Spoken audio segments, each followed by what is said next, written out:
The opening of the Imperial Exhibition at Blenheim was a truly magnificent affair, and the whole atmosphere was one of refinement and sophistication.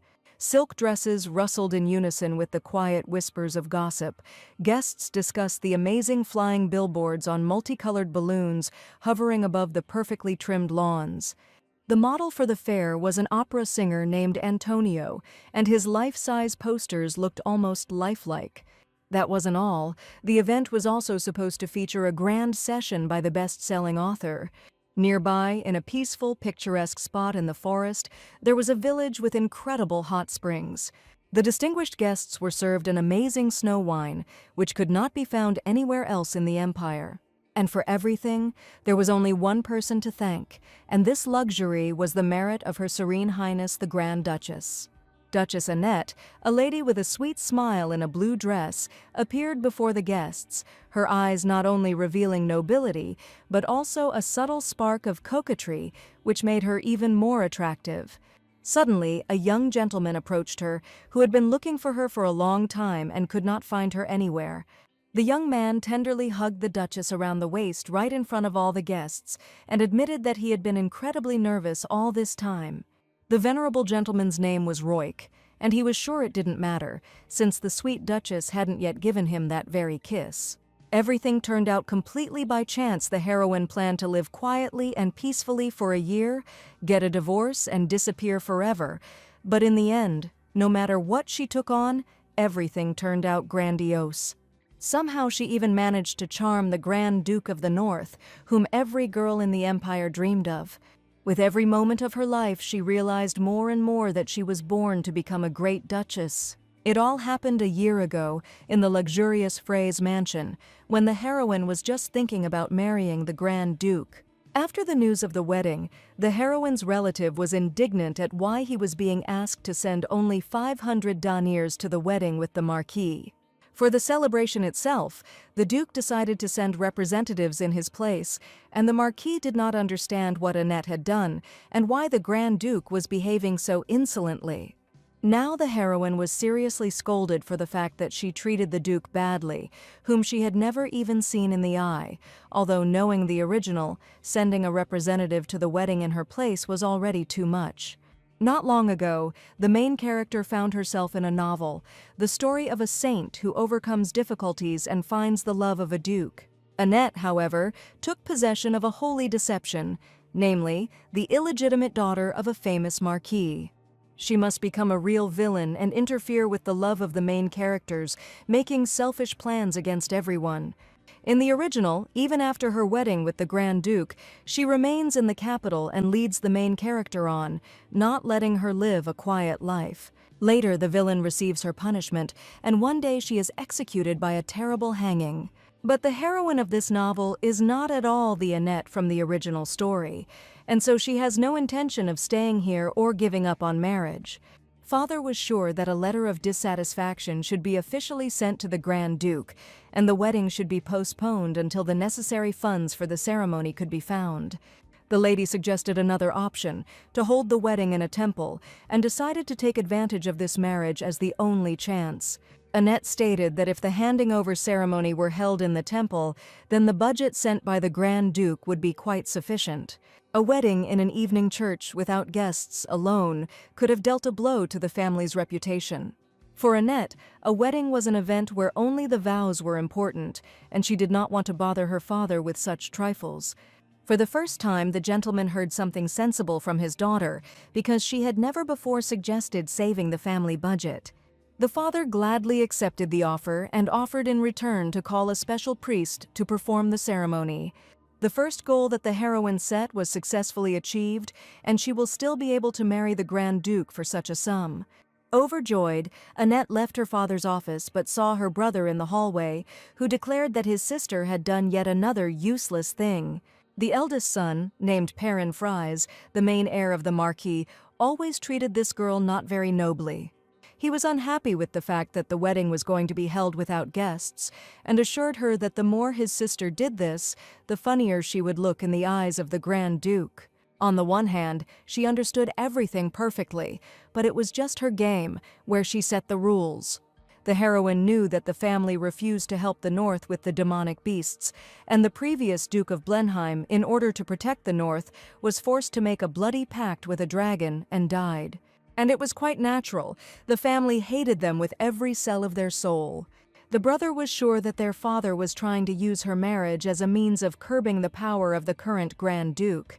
The sister had no reason to voluntarily sacrifice herself. She was sure that she had to bring at least some benefit to the family. Perhaps it looked like concern from her brother and should have looked sweet, but now she asked him to get out of the way, calling him rude. 2 weeks had passed since she had entered the holy deception, and Annette had adapted much better than she thought, but she still didn't want to return to her old world. Of course, in this luxurious mansion, everyone did not treat her very well, but this was not surprising. The maids whispered behind the Duchess's back, and in this place the girl did not have a single person with whom she would communicate closely. More accurately, the maid simply avoided her, but she had been through worse things in her previous life working in the advertising industry. Although everyone pretended that the girl simply didn't exist, she wasn't offended by these people, and on the contrary, it was even convenient. The time traveler, dependent on dopamine, nurtured by modern civilization, felt too bored and urgently needed extreme sports. Unfortunately, she was not allowed to leave the estate freely, and even as a Grand Duchess she would have more freedom of movement, and most importantly, she was very curious to visit the North. It is impossible, having been reborn in another world, not to visit there, in the beautiful lands covered with snow, where beautiful castles with high spires are located all around. The most important thing is that it is there that the Grand Duke lives, the handsome man from the novel, whom Annette herself would like to see with great enthusiasm as soon as possible. The Duchy of Blenheim, located in the north of the empire, was famous for its rugged cliffs and dark forests that held ancient secrets. In a huge castle amidst snow and eternal cold, a venerable gentleman carefully read a letter with a family crest from a famous family. As he read each line, he understood more and more that the Marquis had apparently become completely desperate since he had decided to put forward such a proposal. Unfortunately, this was the Duke's assistant's oversight. He was sure that because of such a sum, the Marquis would have to break off the engagement. The Grand Duke, the owner of the northern lands of Blenheim, named Roik, was sure that this woman would never set foot on his lands, and the Marquis should not even dream of it. The castle, perched on the cliff top like a stone guardian, has seen the passing of eras and preserved the memory of heroes and villains. His assistant, Farrell, asked how the Duke was going to refuse her, since he couldn't just leave the bride after the ceremony. Duke Roik, ruler of the northern lands, was a man of few words and stern, like his lands. The assistant looked at the gentleman with surprised eyes and wondered if he was really going to do this. The idea of leaving the girl right in the middle of the wedding ceremony seemed too harsh to the assistant. The commander of the knightly detachment declared that the girl, taking advantage of her kinship, would certainly bring a bunch of henchmen with her, and this needed to be nipped in the bud. The ruler of the northern lands asked which of his assistants would go and nip this in the bud. The gentlemen in his office that late evening stood silently around the table, and none of them were ready to do so. The assistant suggested that he should marry a woman who was close in spirit, by proxy, and it was unlikely that anyone would agree to this. Unexpectedly, the Duke ordered that this task be given to an assistant, but Farrell did not understand why he should be the one to handle such matters. He was to be accompanied by a captain named Hedrick. The heroes had business to attend to along the way, so the Duke asked to take several knights from the squad with him. Now the ruler of the northern lands had to formalize a marriage with the daughter of the enemy who killed his parents, and after some time, simply divorce her. Some time later, the solemn day of the wedding arrived, and Annette's assistant carefully styled the lady's hair. Looking in the mirror, Annette noted that today she looked quite attractive and pretty. The maid warned that the Marquis was so worried that everyone in the north would treat the lady badly. It was for this reason that he personally selected the people who would serve the lady, although Annette herself did not experience any concern. For the father, this was just one of the ways to keep an eye on the northern lands because of his daughter, and he was not at all sincere about it. Despite her father's wishes, the heroine was determined to ensure that everything did not go according to the Marquise's plan. Today, people gathered in a luxurious hall to congratulate the newlyweds, and the heroes had to seal the sacred union of their eternal love. Instead of the Duke, his representative, Assistant Farrell, arrived, and he was given the honor of standing with the bride at the altar. This young man turned out to be much more handsome and taller than the heroine had expected, and Farrell, on behalf of the Duke of the North, swore to love and respect the girl for the rest of his life. Annette breathed a sigh of relief, realizing what kind of life awaited her there, and it would be just good if she wasn't kicked out of there right away. Now the newlyweds had to exchange rings, and Annette proudly vowed to fulfill her marital duty with all her heart and soul. The heroine could not call herself some kind of leper, and she was sure that everything would turn out wonderfully for her. Finally, they exchanged rings, and from that moment the priest declared the marriage of the two to be complete. From this moment on, the main character named Annette could proudly consider herself a duchess and a noble wife of the ruler of the North. During the ceremony, the maid sighed and realized that now she would have to serve this illegitimate child again. The world was too cruel for her. She did not want to follow her mistress at all, and really wanted to serve Lady Radriel. As soon as the maid decided to enter the mistress's room, she saw a wedding dress abandoned on the sofa, and the girl was not in the room. After the wedding, the Duke's assistant decided to run away as quickly as possible so as not to meet the Grand Duchess under any circumstances. He decided to simply leave a letter and state that he had to leave urgently and therefore could not take the Duchess with him. While the young man was running, someone approached him, snatched the sheet of paper from his hands, and asked where he was going in such a hurry. Farrell said confidently that he needed to leave as quickly as possible to avoid running into the Duchess, but what a surprise it was when he saw her next to you. The girl immediately suggested going together to the Duke, and she was sure that it was good that they met right now, before they missed each other. The young man's plan completely failed. The Duchess found him herself, and he didn't have time to leave quickly. Just think, the young man ran away right after the ceremony, and the Grand Duke turned out to be quite a fruit, but good thing the heroine had prepared in advance. The young man warned them that he was in a great hurry, and in fact they did not have a carriage for the Duchess to go with them. He tried in every way to prevent the girl from going with him, but Annette had already prepared her carriage, and had also long ago collected the necessary things. The carriage was quite old and shabby. The young man was worried that the lady was really going to travel in such a carriage, and the journey was very difficult. Annette had already put down as many pillows as possible, and warned that she would be perfectly fine. Farrell stated that the lady didn't even have guards to accompany her, but the heroine had already thought about that in advance.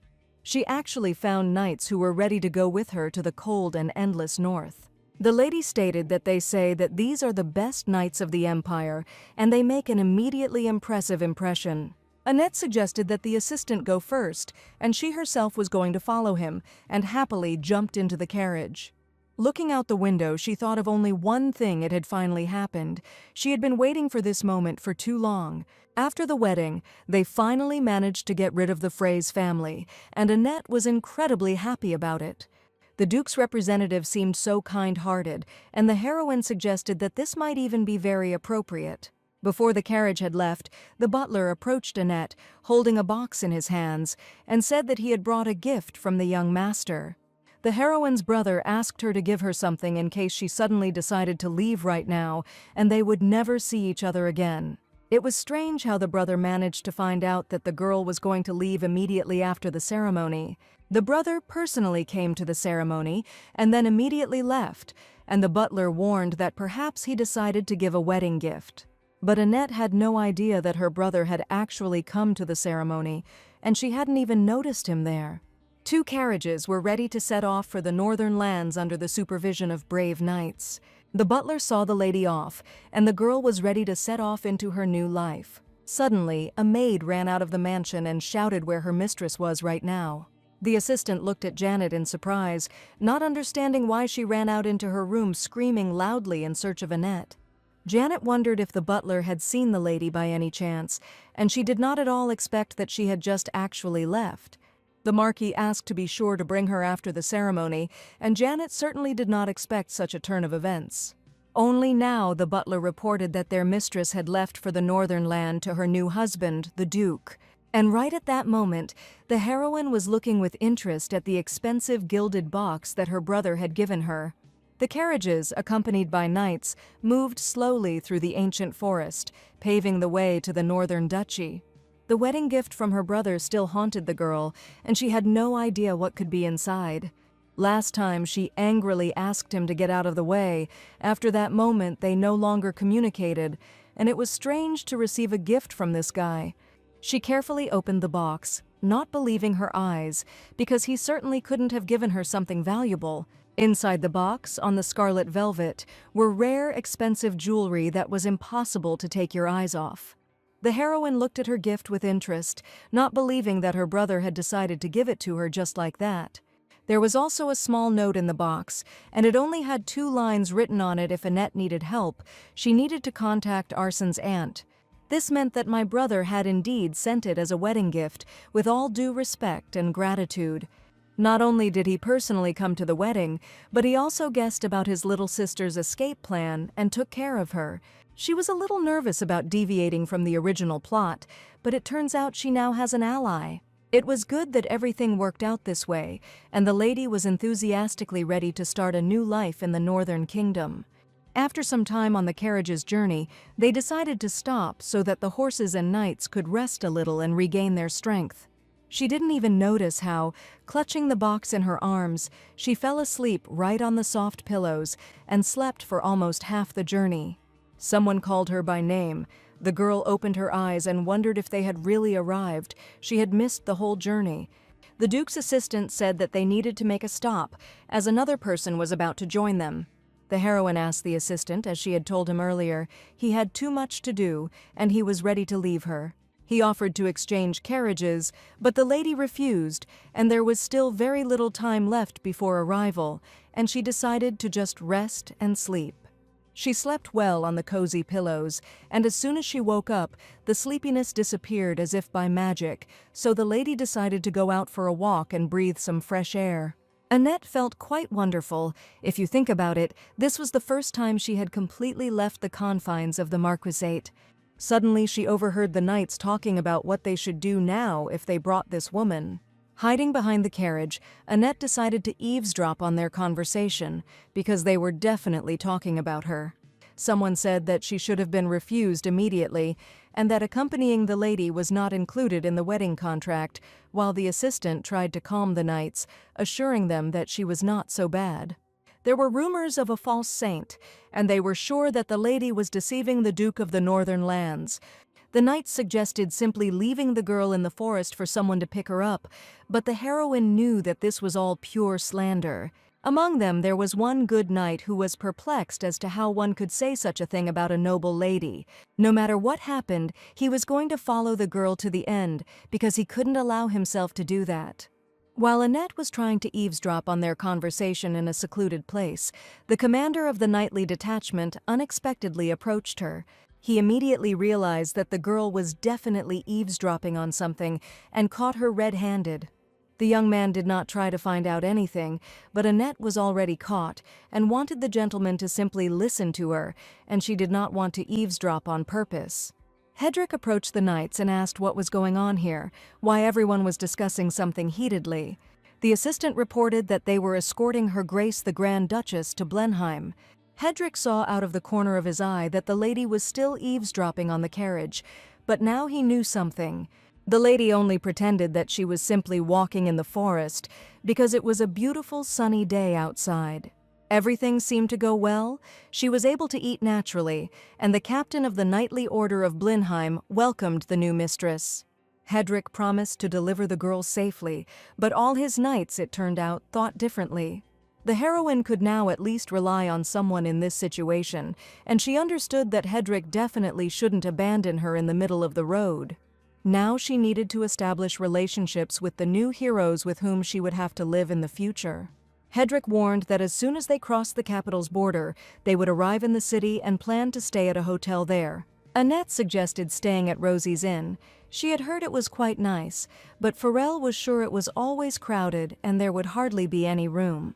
The lady looked at the young man with a charming gaze and insisted that since they were here, they needed to stop by Rosie's hotel. The assistant tried to dissuade her, because even if there were places there were too many of them, but the commander decided to fulfill his or her duties. And if there are not enough rooms, then all the knights can spend the night in the field, but the lady still needs to be allocated a separate room. Hedrick agreed unexpectedly easily and ordered everyone to go on a trip to Rosie's hotel. During the journey, all the knights were terribly tired, and none of them wanted to spend the night in the field. No one knew whether the hotel was really that good, but since the Duchess had given the order, the responsibility lay with her. Farrell turned to the lady and decided to find out if everything was okay with her, but this question sounded too strange for her. The young man bowed before the new Duchess, and they had only one option left to pray that there would be free rooms in this hotel. Farrell was rather soft-hearted, clearly worried about whether they would love the new Duchess, but they could hardly imagine how surprised they would be in the future. The sunset over the hotel painted the sky in shades of flame, the sounds of the city faded, giving way to soft music coming from the open windows of the restaurant. The knights found out, as expected, that there were no available rooms at the moment. Some of the young men even tried to find at least one, but it looks like there is a group of guests, and there will definitely not be any free rooms in the near future. Everything happened as expected, and his assistant was ready to burst into tears, because he understood this perfectly well. He was sure the captain had some other plan, but it was just the whim of a spoiled girl. For a weak girl, spending the night in a field would be difficult, and it would be good if she gave in and said that she could not go further. This was exactly the plan, and the captain ordered everyone to get ready to leave for the city, since there was absolutely no room in the hotel.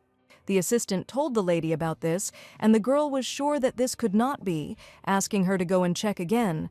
Farrell had already checked several times, and was sure that even after he went again, absolutely nothing would change. One of the knights shouted, wondering if the lady had really decided to play a joke on them, since they had actually checked everything.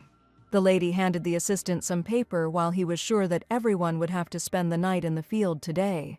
He began to slowly read what was written, becoming more and more perplexed with each line. He didn't understand what kind of document it was. The young man looked excited, as if he couldn't believe his eyes what he had just read. Annette, with a smile in her eyes, asked why he continued to stand there and why he didn't hand over this paper to the owner of the hotel. As it turned out, the lady had booked all the rooms and dinner for all the nights in advance, and her actions left everyone incredibly shocked. Everyone was sure that this was just her impudent whim, and the knights did not even believe that the girl had thought everything through in advance. The foundation of hospitality for business partners is reservations, and Annette has long since calculated everything. She happily suggested that the hungry and tired knights have dinner first, because on a full stomach, especially in a warm environment, even a cracker would melt. A few days ago, Annette went to the information office to find out some information. The gentleman showed her the recent proceeds from the sale of jewelry, but the amount did not seem very significant. For Lady Annette, this amount was indeed suspiciously small, and looking at the coins, she decided to figure out what was going on. She asked if the merchant had sold the jewelry for so little, but the young man insisted that they had not bargained hard to get more profit. Perhaps the Marquis did not give expensive jewelry to his illegitimate daughter, and this was the main reason. Here it all came down to money. The young man asked why the lady had gone to them and not to the jewelers. Annette went there for a reason the Marquis was not supposed to know, that she had decided to sell her jewelry to save money for a rainy day. The lady merely awkwardly admitted that she had one more small matter to ask the young man from the trading shop. Annette said that the Duke must have already applied to use the gate. She wanted to know when they would be back. If everything went according to the original, then they would try to leave without her. The heroine could not allow this, but the young man could not provide delicate information like a schedule. Annette asked if it would be possible to check even the register by offering the merchant an interesting sum. She understood that the young man definitely shouldn't refuse, because right in front of him lay a small bag of money. He stated that they really did have a specific list, and Annette, with joyful eyes, asked to show it as soon as possible. She carefully studied the documents and realized that everyone was really planning to leave without her. According to the schedule, they are leaving immediately after the wedding, as soon as the ceremony is over. The young man said that if they were in such a hurry, they could have stayed at the Rosie Hotel, but it was a pity they didn't take that route. There's even a former Imperial Palace chef working at this hotel, and the food is incredible. The rooms were selling out fast, so you had to get there before sunset, and this was the perfect place. The lady asked if it was possible to book rooms there in advance, but the young man was sure that it was simply impossible. Since the hotel is well known, it makes no sense for the staff to wait for a dubious guest when there are customers right in front of them. Annette had a prudent plan, and the lady said that she would like to pay everything in advance. The tired knights, together with their lady, went into the dining hall where they were already awaited, and a huge table was set. The chef came out to the guests today. They had prepared more dishes, and the knights could even ask for additional food if there was not enough for someone. The table was incredibly varied, with plates filled with fresh baked fish with vegetables, as well as a huge baked chicken with lemons. The knights looked at the sumptuous treats in surprise, and one of them asked the captain if they could really eat this. None of them expected that so soon they would sit down at a huge oak table and be able to enjoy a delicious treat. Hedrick stated that if Her Grace had already paid for everything, then of course the knights could begin their meal. The young men happily grabbed pieces of bread and began to devour the delicious food with joyful eyes. Considering how long it took them to get here, it's no wonder everyone was very hungry and tired. The assistant decided to ask the lady why she decided to book rooms in this particular hotel. Annette said she heard that all visitors simply dream of staying at the famous Rosie Hotel. The young man did not understand how she managed to find out about this, and did he really think that she was not going to go further with them? Although they had not planned to linger, she could not tell the truth that she knew the whole plot in advance, and admitted that she simply wanted to thank the knights for the journey they had made. She wished everyone a bon appétit, seeing how the young men were happily just relaxing and enjoying the moment. The lady wished everyone a wonderful evening, so that they would have a good rest after the long journey and gain strength. In this way, she tried to increase her sympathy in order to gain the support of the knights in advance before arriving in the duchy. Honestly, none of the knights expected such care from the lady, and only thanks to her were they able to get into this inn. Of course, after this, the knights began to suspect that all the rumors were untrue, and this girl was a completely different person. It was early sunny morning, which meant that it was time for the knights and mistress to set out on their journey again. Something strange happened in this beautiful place this morning, and after a wild evening, all the knights lay surrounded by empty bottles. Annette came out to them and realized that they had probably just drunk too much last night, wanting to relax. The lady was pleased. The knights had had a great time last night and were definitely well rested.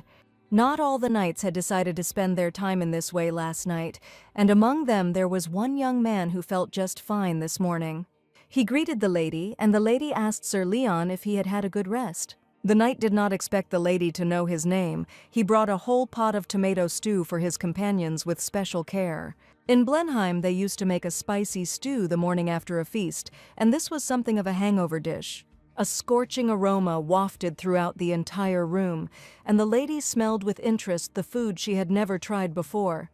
Leon warned that food had also been prepared for her ladyship and asked if it was time to serve it.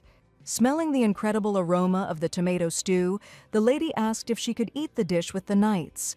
This was food for commoners, and Leon certainly didn't expect the Duchess to want to try ordinary potato soup. All the knights sat down at the table with their mistress. The assistant warned them that the food was much spicier than what the fragile girl was used to eating. In fact, the heroine really liked spicy food, and in her past life she often ate spicy food. The knights looked at the lady with interest to them. She was like a foreigner trying kimchi for the first time. The very first spoonful of hot kimchi was simply incredible, and how she had missed such spiciness for a long time. Her heart began to beat from the fiery taste, and the lady took the plate in her hands with great pleasure and continued eating the kimchi without a spoon. The knights couldn't stop watching. The dish was really very spicy, and the lady was desperately gobbling up the stew. After the hot, spicy dish, the fatigue disappeared as if by magic, and Annette felt simply wonderful. The knights congratulated the lady because she had just been initiated into the northern inhabitants, and there is no person there who does not love this road. Visitors often couldn't stand the spiciness of this dish just before their eyes. A sweet lady ate the entire plate in one gulp. Annette even asked for another serving, and she was incredibly fond of spicy food. This evening, the Duke received a message: the Grand Duchess will return to the duchy with the knights. It is necessary to prepare a room for her grace. The Duke even wondered if his assistant had gone completely crazy, since they had initially agreed on something completely different. Having given the letter to the butler, the Duke sighed and realized that it seemed that the order from his superiors really meant nothing to Farrell. The butler of Blenheim Manor, a venerable gentleman named Whitley, read the letter with interest. He understood that they should prepare for the reception of her grace, but the Duke still did not understand the Marquise's daughter and why she was behaving this way. Any noble lady would consider the absence of the groom at the wedding as disrespect to her family, but this girl seemed to be from another planet. He even suggested that perhaps she was blackmailing Farrell, and the Marquise's daughter was famous for being a notorious villain. He told the butler about this, but the man only stated that the Duke himself was called a terrible man who drinks the blood of monsters. And Royk knew better than anyone that rumors should never be trusted, because he himself found himself in such a situation. Judging by the noblewoman's behavior, she is clearly not an ordinary lady, and it is not without reason that she is planning to come to the north. Perhaps it was for the best. Fragile women do not survive in the north, and her resilience suited her. At that moment, the Duke wondered why he was even thinking about this girl. It was impossible to send her back after the long journey anyway, so the Duke asked for a room to be prepared and was going to send the girl back in a few days. He was sure that this would be quite enough, and he certainly did not intend to live a family life. Their marriage was only on paper, the heroes did not know each other, and neither of them was going to take it seriously. After leaving Rosie's Inn, the carriages, accompanied by their nightly escort, passed through the main gate and headed north. The closer they got to the north, the more and more snow appeared in the beautiful forest. Heating water during the trip was quite difficult, and the assistant was sure that the Duchess would not be able to wash herself in the river, like all nights. But no one expected to see a girl sitting on the bank of the river this early morning. One of the knights approached the lady. He didn't even immediately realize that it was her, laughing at what a strange hat he had just seen.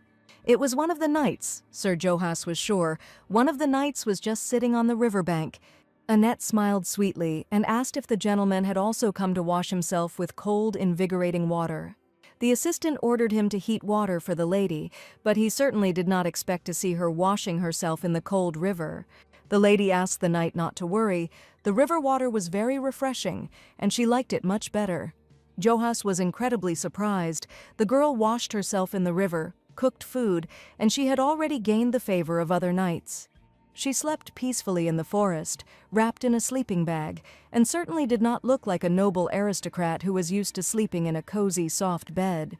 After breakfast, the heroes decided to hit the road again, and the road was quite long. Annette carried her suitcase herself, but as soon as the knights saw this, they were surprised why the fragile girl was carrying heavy things. Finally, the knights began to open up to her. Now they were ready to help her, and each was ready to take responsibility for the lady's safety. At first, the young men treated her very warily. They didn't even talk to the lady and tried not to pay attention to her. But now they seemed not to consider her a noble lady at all, and sitting next to them by the fire, she looked like their friend. Johas enthusiastically offered the lady to try the dried meat, the spices of which tasted simply magnificent. The heroes will soon enter the duchy, and the heroine decided to find out a little about the Grand Duke, and perhaps the knights will tell her anything she wants. Sitting by a cozy fire, the lady asked what food the Grand Duke preferred, what he loved most. Johas thought for a while, but only replied that the gentleman ate everything and he didn't know about his preferences. The gentleman had only one hobby: he constantly hunted magical monsters and participated in battles. The Duke of the Far North is quite stern in nature, and it is said that he can go days without speaking, and behind his back people call him an ice floe. The Grand Duke may not have been very kind, but all the knights considered their master a very good man. The young man decided to find some good words to say about the captain, and was ready to tell the girl the whole truth. At just 15 years old, the Duke of the North reached the pinnacle of his skill and became the youngest sword master. No one else in the empire was able to defeat the demonic beasts with just one deft blow except the Duke of the North. The knights said that the Lord also takes great care of the inhabitants of his lands, and every resident praises him without stopping. Now it was clear to the heroine that the Grand Duke was omnivorous, possessed enormous strength, and was incredibly fond of his lands. And she was sure, as a result, that he would definitely despise her, the worthless daughter of the Marquis Fraise. But Annette was not one to be easily broken, and even if the Duke tried to do so, he would not succeed. She considered herself a slave of tenacity, who would enter into contracts even with the most vicious clients, and she was ready to get closer to the Grand Duke by any means necessary. Annette and the knights arrived in the northern lands, where snow-covered castles rose on the hills like slumbering giants, covered in a white shroud. Annette, wrapped in a fur cape, carefully looked around the surroundings. In these harsh lands one could feel a special, primeval force that made her heart beat faster. The Grand Duke's holdings turned out to be vast, the castle gigantic, and the ground, bound by ice, crunched underfoot. Farrell warned her about the summer. His lordship is now very busy with business, so he will not be able to meet her. Annette hoped that at least he wouldn't kick her out right away, and said that there was nothing wrong with that. She understood perfectly well that the venerable gentleman had business, and the heroes were met by the butler Whitley, who greeted the Duchess. After a long journey, the lady was probably tired. The butler politely invited her to look at the new chambers. Even though the butler looked quite young, the lady felt some pressure when she entered the new room. She did not believe that she would now live here. Annette warned that if the Grand Duke suddenly came, she would like to see him and say hello as soon as possible. Whitley warned that as soon as his lordship arrived, he would immediately report this information to him. The heroine sighed with relief. The room turned out to be incredibly warm and cozy, just like in a fairy tale. She had no point in worrying anymore, and as a Grand Duchess, she was going to do her job properly. Besides, the lady was incredibly beautiful. As soon as the Grand Duke saw her, he would definitely lose his head. Annette was spinning around in front of the mirror, and suddenly, looking at her reflection, she noticed something strange. The knights deliberately didn't tell the girl that there were some dirty spots on her face, so as not to embarrass her, and only now did she notice this oversight. Farrell went to his master and asked how he could treat the current Grand Duchess in this way. Roik looked at his assistant in bewilderment and decided that he had really gone crazy during the trip. The lady had just arrived in the Grand Duchy for the first time, and the assistant could not understand how it was possible to send the new bride back immediately. He assured her that the lady was clearly tired from the journey, and Roik wondered if the pampered princess had complained along the way. To Farrell, this girl was not an impudent aristocrat or a pampered princess. She cooked food without hesitation and slept on the damp ground. And if the Duke had seen what an old carriage her Grace had arrived in, he would certainly not have spoken like that again. The Duke looked out the window and saw the carriage in which the future Duchess had arrived, and he clearly could not believe his eyes.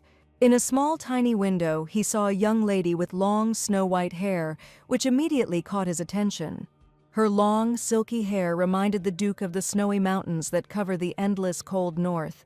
The Duke asked his assistant not to disobey his orders again, allowed the girl to rest for a few days, but then still intended to send her back.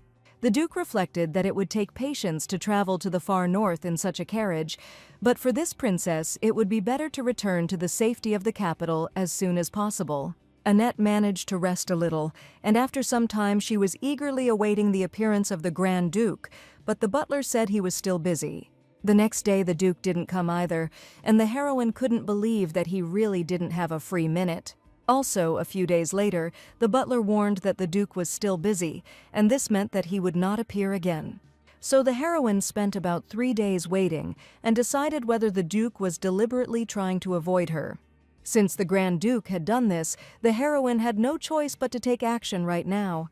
If you think about it, it was all too strange from the very beginning, and the Duke didn't even appear in front of the bride for a minute.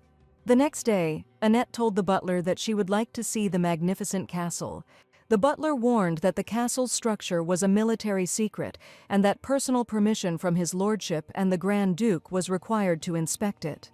Unfortunately, the butler also could not reveal the location of his lordship's chambers to the lady. For Annette, it was no different now than being confined to the mansion she had lived in before. In the original novel, the heroine was never able to speak with the Grand Duke, and their marriage was ultimately annulled. So this time there was nothing to be done, and since the Duke himself could not come out to her, she decided to simply find him herself. After all, the Grand Duke's room must be the most luxurious and noticeable in the duchy. The heroine walked down the corridor, examining every door, with a great desire to find her future husband. Annette assumed that if she met him at every door, sooner or later she would definitely find him. She approached each door and pulled the handle, but for some reason all the doors were locked, and even after knocking, no one opened. Annette stubbornly continued to knock on every door, but most of the doors were indeed simply closed. Surprisingly, one room was already open, but only the maids were in it, and they were very surprised to see their new mistress. Annette couldn't just give up, and the maids didn't understand why the new Duchess decided to drop in on them. The other door was also open. It was a huge kitchen where chefs were busy preparing unique dishes. Thus, the heroine knocked on almost all the doors, but unfortunately she was still unable to find the Duke's chambers. She was not going to give up, and finally found the door, knocking on which for the first time someone answered. There were some people in the office. They were sorting through important papers, and Annette noticed their exhausted faces. They greeted the new Duchess with respect. The lady asked them not to pay attention, hoping that she had not disturbed anyone. The room she entered turned out to be the office of the trainee administrators, where employees were hard at work. Intern is a word that connotes overtime and low pay, and Annette understood this perfectly well, as she was a former office worker. These guys were the hardest workers in this castle, and Annette thanked the talented people for their work for the benefit of the castle. Having wished everyone a wonderful job, the lady was still planning to find the Duke's office to finally talk to him. The trainees were puzzled as to why the lady had come to such a place, and even the Grand Duke had never been here, and some even suggested that she was a spy. One of the employees asked to hide all important documents well, while others, on the contrary, were glad to finally see the new Duchess. The assistant reported to the Duke. The trainee administrators met the Grand Duchess, and Her Grace spent the entire day inspecting the castle. She saw everyone from the grooms to the laundresses, and even the Duke laughed, wondering if she had really come here to spy. The assistant stated that the lady was still looking for the gentleman, and she was being too persistent. Even the butler had already asked if the Duke would be willing to meet her at least once, as he had already run out of options for refusal. While the Duke was thinking about what to do, right down the corridor he saw the Duchess, who was clearly in a hurry to get somewhere. The Duke did not want his mistress to notice him at all, and grabbed the assistant by the collar to hide. He asked him not to breathe and not to talk to her until they hid in a place where the Duchess could definitely not notice them. The assistant looked at the Duke with bewilderment, and his rudeness seemed too insistent to him. But Roik looked at the young man with a menacing gaze, making it clear to him that he should immediately shut his mouth and not make a sound. All this time, the Duke kept an eye on the Duchess out of the corner of his eye to understand where she was heading. It seemed to him that the girl somehow saw him, although from the first floor she definitely could not notice them. Even Farrell had already asked the assistant to simply meet with the new Duchess, but the master did not want to listen to his nonsense anymore. Roik had been deliberately avoiding this girl for her own good, and he was sure he was doing the right thing now. Old memories surfaced in his mind when, on one of the ordinary evenings, a terrible tragedy happened. That evening the Duke's hands were shaking, cold sweat was running down his face, and he had no idea why it had happened. He only remembered the moment when he saw the girl's body in a luxurious pink dress lying on the cold marble floor. Therefore, the Duke was sure that if he continued to avoid the meeting, then everyone would simply consider him an unlucky guy whose wife had left him. If they saw each other, Annette's life would be doomed, and she would only be convinced of what a terrible husband she had. The day turned out to be unusually clear, as if nature itself, tired of the protracted gray everyday life, decided to make up for lost time. She decided to spend this morning outside drinking hot tea, but suddenly she started sneezing violently. The knight brought a warm robe for the girl. 3 hours had already passed, and he suggested that she simply go inside. Annette couldn't go looking for her herself because everyone was watching her every step, so she had no choice but to just stay here.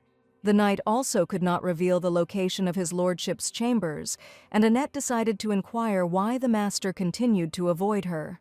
The gentleman was definitely pretending that he wasn't even in the castle, and Annette couldn't understand how he could not even show his face. All she had to do was live in peace with him for about a year, and that was the main condition for the plot to be preserved. In the original, Marquis Frey's will later rebel, and the heroine's fate can change dramatically in an instant. Therefore, until then, she must remain a Grand Duchess, so that her fate does not turn out too sad.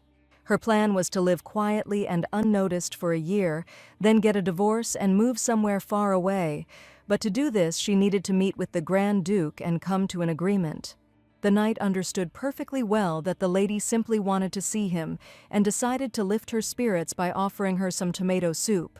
Annette's mouth watered when she heard about this dish, and the knight told her that there was a place where they made tomato soup in the Blenheim style. It would be a nice change of scenery, and Annette decided to go outside to stroll around the village and do some shopping. Annette suggested that perhaps his lordship, in his office on the 3rd floor of the main building, could offer to go with them.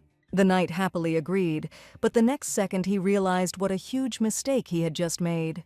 Thus the girl managed to find out where the Grand Duke's room was, and the knight had just confirmed it without even knowing it. Annette used simple deduction to figure out which room belonged to the Grand Duke after all. It wasn't for nothing that she was drinking tea in the garden on such a cold day.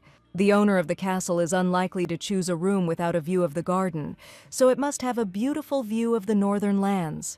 And he clearly placed the future Duchess as far away from himself as possible, and it was precisely these guesses that Annette was guided by. This meant that the Grand Duke's room was at the very end of the West Wing. The heroine was absolutely sure of this. Although it is of course strange that the Grand Duke chose the coldest place in the castle, and perhaps his chambers are in another wing. While the heroine was thinking about this, she looked carefully at the window she had chosen, which was the office window. Her guesses were not wrong, and the next second the courageous silhouette of the Grand Duke appeared in the window. Roik noticed the girl sitting below and looking straight into his window, and with horror he realized that she had managed to find out where his office was. He quickly pulled the curtains, but the heroine managed to notice him, and the Duke would hardly be able to escape.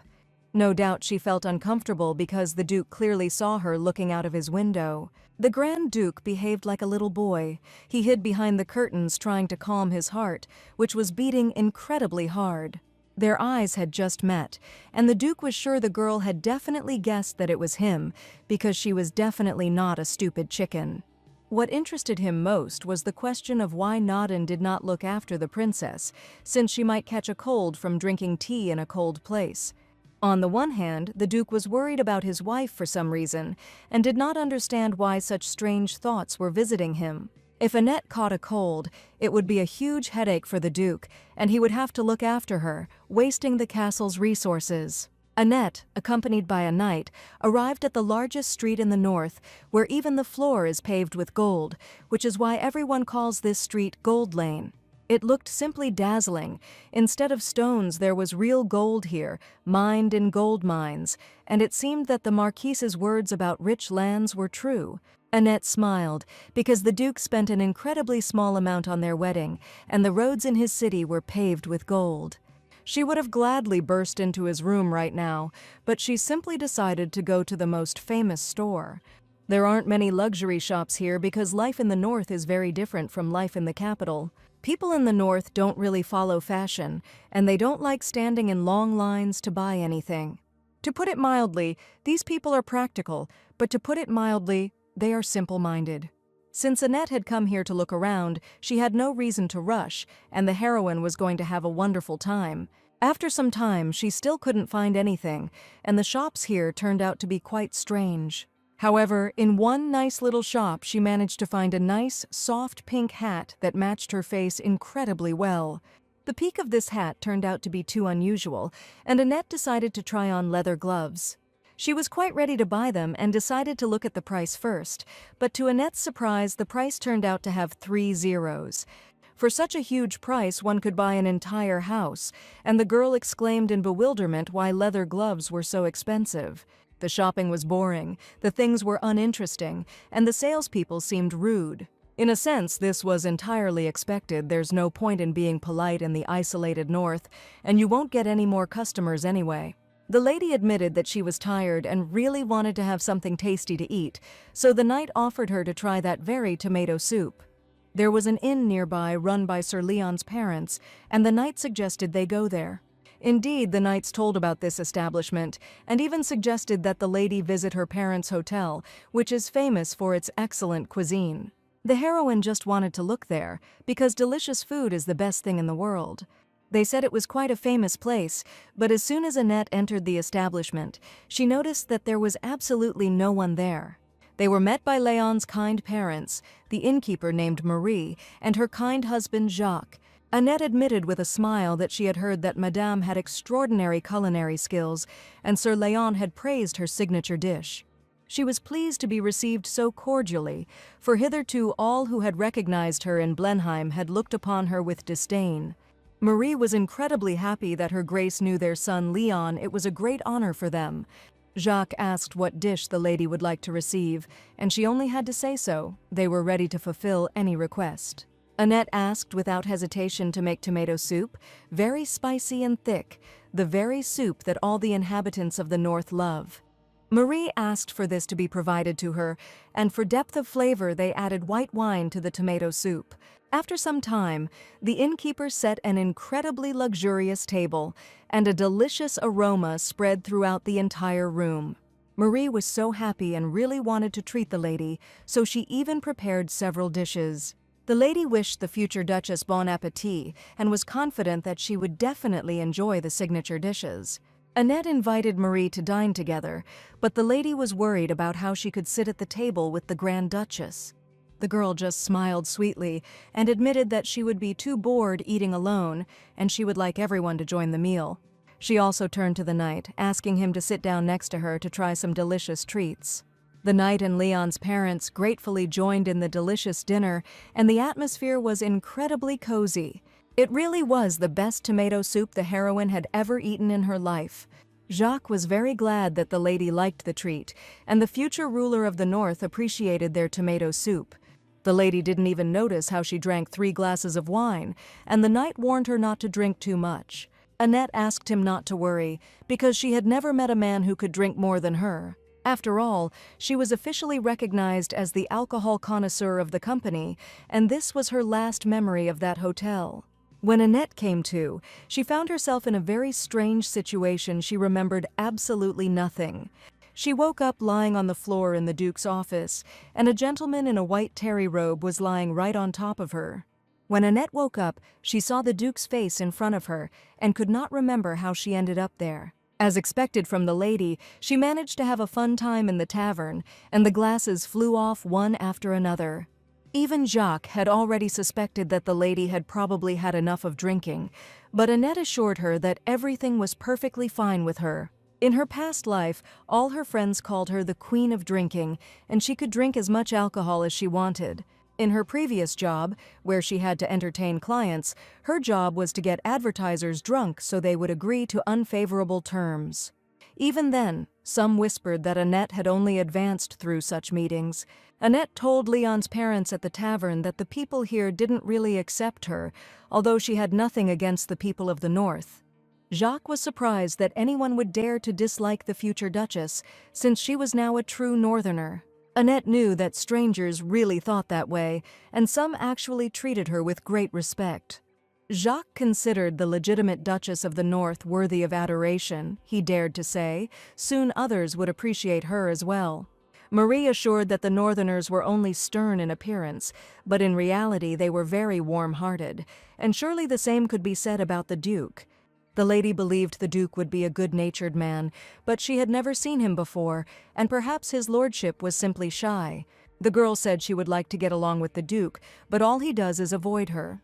She had been waiting for a long time to meet the gentleman, to at least get a glimpse of her future husband, but unfortunately he never showed up. After a fun evening, the girl was lying in her bed, and the maid suggested that she not think about anything and just finally rest. The lady could not sit idly by and wait to be thrown out, because now she knew where the Duke's room was. She asked the maid to bring some tea to keep her occupied with some work, and she herself was about to go to the master's chambers. Annette decided to burst into the Duke's room under the pretext of having tea, and even took a teapot and porcelain mugs with her. It was time to take extreme measures. The heroine was going to dispel this misunderstanding once and for all. The maid didn't stop her, and soon Annette was standing in the venerable gentleman's office in terry slippers. When Annette sobered up a bit from the shock, she realized that coming here drunk was okay, but she had barged in uninvited, and that was definitely inappropriate. The gentleman's office also had a separate bathroom, and the lady definitely didn't see anyone in the room, because literally a couple of seconds later, the Duke himself emerged from the bathroom door in a snow-white robe, having just taken a shower. The appearance of the Duchess caused him incredible shock, and the heroes looked at each other in bewilderment. The young man tried to cover himself with a robe and loudly asked how the girl managed to get there. Annette certainly didn't expect to see the Duke naked, and admitted that she just wanted to see him, but the next second something unexpected happened. The ridiculous slippers, which had slipped out from under her long dress, treacherously slipped out from under her foot, and the world turned upside down. One could say that the end had come right now, and she was ready to fall to the floor, and the tray with porcelain mugs had long since flown out of her hands. If she had known that this would happen, she would have eaten another portion of tomato stew to somehow smooth out the alcohol intoxication. As if by magic, at the last moment when gravity had already taken over, the Duke appeared next to him. With a lightning-fast movement, he managed to grab her, grabbing her around the waist, but the elegance of the rescue did not work out. He managed to put his hand under her head, softening the blow. Lady Annette felt his strong hand protecting her from collision with the cold stone surface. The force of inertia proved too great. The Duke lost his balance and fell to the floor with her. The light velvet carpet softened the fall, but the feeling of surprise still kept Annette in a daze. The Duke, raising himself on his elbow, looked into her eyes with concern. His gaze showed genuine concern, and perhaps even more. The first thing the young man did was ask if she had hit the marble floor, but fortunately the girl was okay. The next second she realized that the Duke had managed to get hurt, and that he was definitely not okay. Scarlet blood was streaming from the gentleman's hand, and he had probably managed to injure himself on the broken porcelain mugs. Annette started to get very nervous, and perhaps the Duke was in a lot of pain right now. She felt very guilty, but suddenly the young man asked the girl not to move. Annette was completely at a loss as to what to do now: run to help the Duke, or do nothing at all. At that moment, the butler appeared in the office, seeing the strange scene and deciding to find out what had happened. He did not expect to see the Duchess in the master's office. The young man asked to immediately escort the girl to her chambers. Annette screamed. The Duke urgently needed help. He was wounded, but Whitley promised to personally take care of the master. This was their first meeting with the Duke of the North, and Annette certainly didn't expect that everything would turn out exactly like this. The young man in the snow-white robe immediately turned away. The heroine assumed that he was definitely continuing to avoid her. She went to her room, feeling immense guilt, because if she had not burst into the Duke's office, this would not have happened. At first, this idea seemed absolutely grandiose to her, but after everything that had happened, Annette felt rather uncomfortable. She remembered well how the Duke put his hand under her head, and thus saved her from a strong blow. At that moment, her heart began to beat faster. The heroine immediately felt it, and it was an incredibly new sensation. She was surprised by another moment after the fall. The Duke, for some reason, suddenly jumped back in the other direction. He might have been uncomfortable with her touch, but there was genuine fear in his gaze, and it was too strange. And only now did Annette realize that all this time she had not thought at all about the Duke's curse, which she knew about. During the war with the monsters, the weakened dragon offered a blood pact to the former Duke, and he just needed a vessel to store mana. Having absorbed the dragon's mana core, the former Duke won the battles and became famous as a true hero of the North. In the end, he couldn't withstand the dragon's power and one day simply died, his body unable to cope with the amount of mana. After all that had happened, the fate passed to the current Duke, who was then still a very small boy. There are two ways to tame the dragon's mana within him. The first is to constantly expend physical energy, so the Duke hunted monsters. The second way is physical contact with a woman who is able to share the time of his mana and take some part of it for herself. In the original story, only the saint possessed this gift, and the rest, just by touching the Duke, began to experience severe pain or even died. Now Annette finally understood that the Duke had been avoiding the meeting all this time to protect her, but she wondered why, in that case, everything was fine with her now. This morning the Duke slept for a long time, which had certainly never happened to him before due to the terrible curse. As soon as he opened his eyes, he was very surprised because he felt cheerful and rested. He couldn't even believe it. He really managed to sleep the whole night without even waking up once. Previously, the Duke constantly tossed and turned until dawn, troubled by disturbing thoughts, and he could not sleep at all. The night was radically different from the others, and perhaps it was because he still touched her as the future Duchess.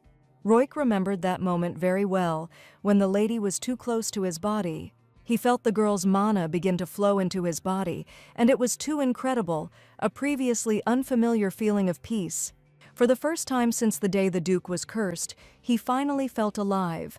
There were rumors of women who could share mana, and if that was true, perhaps the Duchess had managed to calm his pain.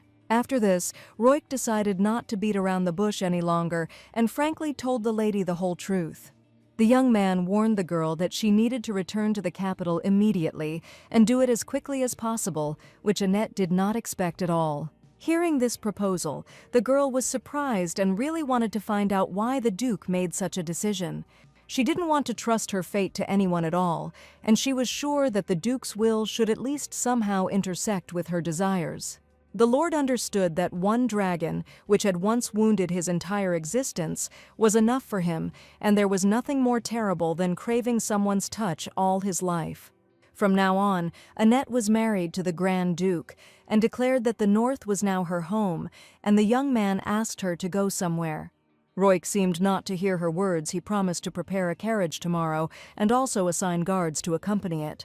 It was unlikely that it would be possible to appeal to this man's pity, so Annette proudly declared that she too would like to divorce the Grand Duke. But she definitely doesn't intend to do this now, and she asked permission to stay for 1 year and then leave without further ado. Roik responded with a categorical refusal and stated that he could not do such a thing under any circumstances. Annette asked if the gentleman really had a lover, for example, the princess of another kingdom, Ruthless. The lady had no intention of returning back to the capital, and perhaps now she had hit the nail on the head. She warned that if the Duke was going to send her to the capital, she would tell everyone that she had spent her wedding night with the master. The Duke certainly didn't expect such a turn of events, and asked if the princess really had no shame at all. Annette tried to persuade him to stay for just a year, but for the young man, the time frame was not at all an issue. He decided to be frank with her and admitted that he had inherited his father's curse, which prevented him from living a normal life. As soon as the woman touched Roik, a terrible pain pierced her, and he was sure that yesterday the Duchess was in great danger. Roik insisted that it was not safe to stay here because he could not influence his curse in any way. Few knew about the Duke's curse, so he hoped the girl would keep this secret, despite the fact that she was the daughter of his enemy. In the original story, only a saint could ease the Grand Duke's suffering, but yesterday nothing really happened to Annette. Therefore, the heroine assumed that if she touched the gentleman again, perhaps everything would become clear to her. She asked Roik why nothing happened to her, why she didn't feel the piercing pain. Yesterday she didn't feel any pain, and on the contrary, Annette felt somehow good. She told the gentleman about this sincerely, and it really was the very truth that could not be turned away from. After her words, the Duke was incredibly surprised he had never met a person before who was not hurt by his touch. It seemed that Roika was embarrassed by such conversations, and the young man turned out to be more innocent than the heroine assumed. Annette knew the Grand Duke didn't like her, and she had no intention of even trying to please him. Even though the curse had no effect on her, for some reason the Duke still wanted her to leave here, and if she returned home, everyone would think that she had been rejected. She began to cry quietly. She had nowhere else to go, and she did not want to return to her past life at all. The Duke never expected to see the girl's tears, and he asked her to be careful in the future, but allowed her to stay here. He held out his handkerchief with gold embroidery and asked the sweet lady to stop crying. Annette still managed to get her way, and taking the handkerchief in her hands, she smiled, promising that she would never shed tears again. She promised that if she felt even the slightest pain or caused the Duke any trouble, she would immediately take her things and leave. The heroine suggested drawing up a marriage contract so that they both would understand the terms of their stay. Roik was initially unsure whether to go that far, but Annette was too persistent. In business relationships, contracts always play a key role, and the Duke probably didn't yet know how scary they could be. They signed a contract stating that the heroes mutually agreed to dissolve the marriage after a year, and Annette really hoped for the Duke's help. The Duke himself didn't even understand when the girl managed to persuade him, but the moment that she really wasn't in pain seemed strange to him. He carefully touched the lady's hand, and from that moment on, their marriage union was officially sealed. It seems that the stern gentleman fell into the net of this sweet lady, who has now become his real wife. He gently kissed her hand, and from that moment it became clear to everyone that his terrible curse did not work here. Now Annette was absolutely sure that the Grand Duke's touch did not hurt her. The next morning after her conversation with the Duke, the girl's soul felt lighter, and she felt simply wonderful. She only intended to stay here for a year, but she still treated the servants politely, considering them her new family. Even though she wanted to live quietly, if the Duchess did nothing, rumors would spread. So she definitely had to play her new role diligently, and Annette happily began to live her new life. She stopped at the gentleman's door and knocked, but for some reason no one answered her today. A few seconds later, the young man simply opened the door and was surprised to see the princess right in front of him. The lady wished her new husband good morning, and Roik wondered if something had happened. She said that the Duke might want to have breakfast with her and asked for forgiveness for such an unexpected intrusion. It was rude of her to come so early, and probably the Duke should have at least been warned, but this time he declared that everything was fine. Annette noticed that he was about to tie his tie and offered to help, but Roik was sure that there was no need for that. The lady just wanted to help him. The Duke was so cold that he categorically refused everything. The Duchess assured him that she was excellent at knots, and that the gentleman was clearly not as good at it as she was. Roik continued to insist. He was doing a great job himself, but Annette still offered her help. From the gentleman's stern look, one could tell that he was slowly starting to get angry, but the lady decided to charm him with her charisma. Finally, the Duke agreed, and victory was on his wife's side. She promised to tie the most beautiful tie in the world, and was incredibly happy that the young man finally allowed her to do it. No one had ever touched the gentleman before, and she promised that she would do everything quickly, and he should not strain himself. The lady gently touched his tie. She felt how the young man was a little awkward at that moment. No one had ever tied his tie before, and Roik even held his breath from such closeness. All this time he tried not to look into Annette's eyes, so as not to feel too uncomfortable. But he still couldn't help but glance out of the corner of his eye at her charming, sweet face. While Annette carefully tied the tie, trying to take into account every detail so that everything would turn out just perfect. For a second, Roik could no longer tear his gaze away from her, and he felt his cheeks flush. The gentleman's heart began to beat wildly. His ears turned red like the hot sun. He looked at the girl, and she decided to ask how long the gentleman would continue to call her princess. Roik didn't know what else to call her, and Annette declared that she was his wife, and quite worthy of the title of Duchess. It was too unexpected for him, and the lady suggested calling her simply by her first name. "It is okay, madam." The Duke decided to settle on the Duchess, and agreed that from now on he would call the girl that. Annette happily invited her new husband to go to breakfast, so they could finally spend time together and get to know each other better. The young men in black tuxedos met the lady and were about to tell her what an unusual menu there was today. They were incredibly surprised to see the Duke, who came down to breakfast for the first time in his life. Annette held the gentleman's arm, and the young men noticed this with even greater surprise because the Duke never held hands with anyone. The heroes sat comfortably at a huge dining table, and today's menu included incredibly luxurious dishes. Annette thanked the chef, and he was truly amazing, and the breakfast was, as always, simply delicious. The Duke admitted that he was glad that the lady liked all the dishes, and that the chefs really did a good job. For dessert, a fragrant cake with strawberry filling was served, which was also specially prepared. With great pleasure, Annette took a small bite and sincerely admired the delicious dessert. She was extremely pleased with the filling, which must have been imported from Honduras, and the lady confessed that she would like to visit there someday. Perhaps she will be able to visit there next year for the Duke's next wedding after these words. The gentleman even spat out water from his mouth. Annette laughed out loud and admitted that she was just joking, and it was incredibly sweet to watch the gentleman's behavior.